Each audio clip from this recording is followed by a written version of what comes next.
Why are some murder suspects released? The truth about bail in America. Imagine a breaking news alert.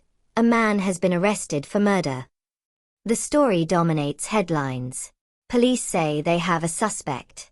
The victim's family demands justice. Days later, murder suspect released pending trial. Social media explodes. How is this possible? Why would a judge let someone accused of murder go free? Is the system broken? Today, we're breaking down one of the most misunderstood parts of the American legal system: bail. By the end of this video, you'll understand why some people accused of murder are released before trial, why others remain behind bars, and how judges make one of the toughest decisions in the justice system. Headlines only tell part of the story. Here's how bail actually works in America and why some people charged with murder walk free before trial while others stay locked up. An arrest is not a conviction.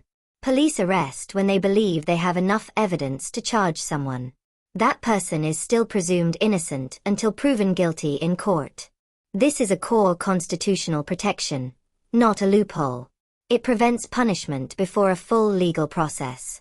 Bail's traditional purpose is to make sure the defendant returns to court while protecting their liberty before trial.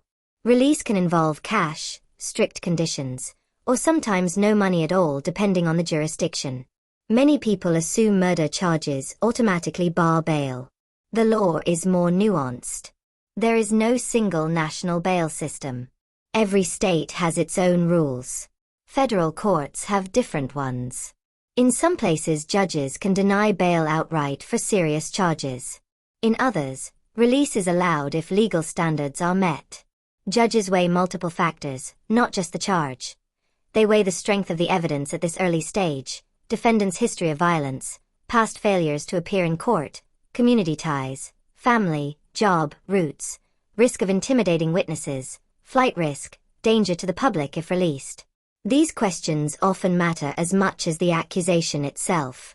Consider two cases with the same charge. Case 1, overwhelming evidence, prior violent record, history of skipping court, and potential threats to witnesses. Case 2, no criminal history, strong family and job ties, and conditions that can reasonably control the risks. The outcomes can differ sharply. Same charge, different legal analysis. Then there's money. Cash bail has long been part of the system. If a judge sets an amount and the defendant posts it, they can be released while promising to return. Critics say this creates inequality. Wealthy defendants walk free. Poorer ones stay in jail before trial. Supporters say it gives defendants a financial reason to show up and helps the system function. In recent years, some states have limited or reformed cash bail for certain offenses. Others have kept traditional approaches. Rules vary widely across the country. Release is not freedom without limits. A defendant out on bail often faces strict conditions: regular check-ins, electronic monitoring, travel bans, surrendering firearms, no contact orders, or supervision. Violate those and the court can revoke release and put them back in custody. Judges are not supposed to decide based on social media outrage, TV debates, or public pressure. They apply the law and the evidence presented in court. That can feel deeply frustrating to victims' families who want swift justice.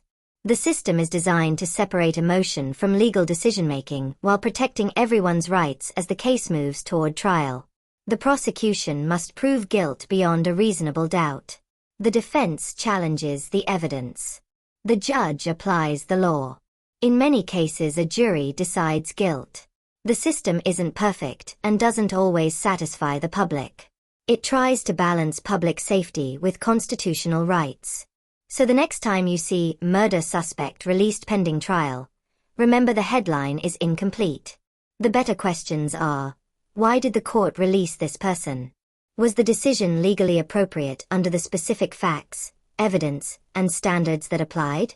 The answer turns on the law, the evidence available at that stage, the defendant's circumstances, and the judge's application of the rules, not the charge alone. Understanding this won't erase the pain of victims and families. But it explains why one of the most controversial decisions in the justice system is usually more complex than the headlines suggest.